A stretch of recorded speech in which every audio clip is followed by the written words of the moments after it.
Здравейте, идваме при Левон. Здрасти!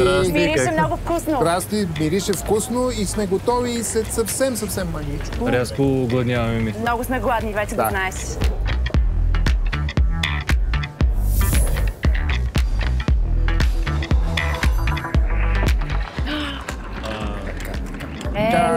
Както обещах, скариди с шафранов ориз, шафрана е с кедрови ядки и сушени кайси натопени в коняк.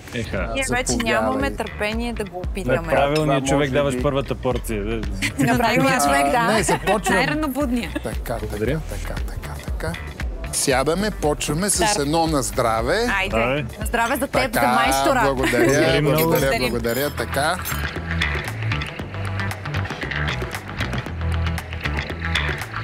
Левон, аз искам рецептата. Ще ти кажа. Веднага.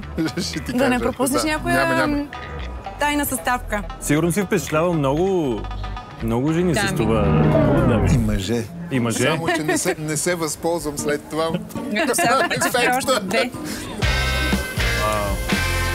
Спокойно. Така. Еха.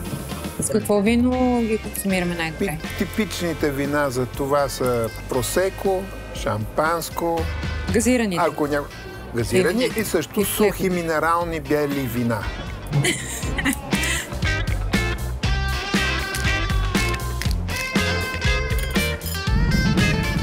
Гуакамолето дойде. Няма търпение. Това е сух лед. Има много вътре полезни витамини. Медец е направо. Прекрасно направено. Разбира се, само Капитан Кук може да направи такова хубаво гуакамоле тук.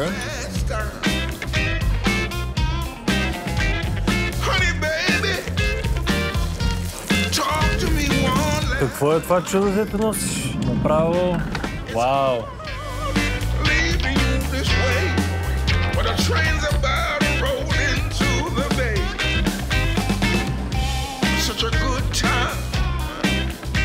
Една риба, разбира се познава дали е свежа по няколко неща. Очите трябва да са бистри и на пипане трябва да е относително твърда.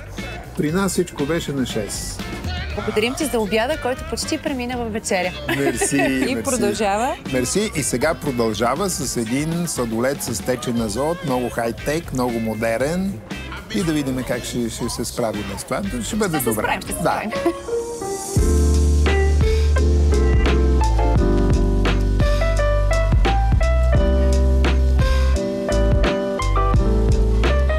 Капитан Кук, нали знаете какво пише в Талмуда? Че истината се познава в сравнението. И Капитан Кук със сигурност печели в сравнението с всички подобни на него, така че най-хубавото место да бъдем. Е тук, а ние за да сравниме, пак трябва да дойдем, ти пак да сготвиш. Черешка на тортата беше просто... Кажете, кога е следващия обяд?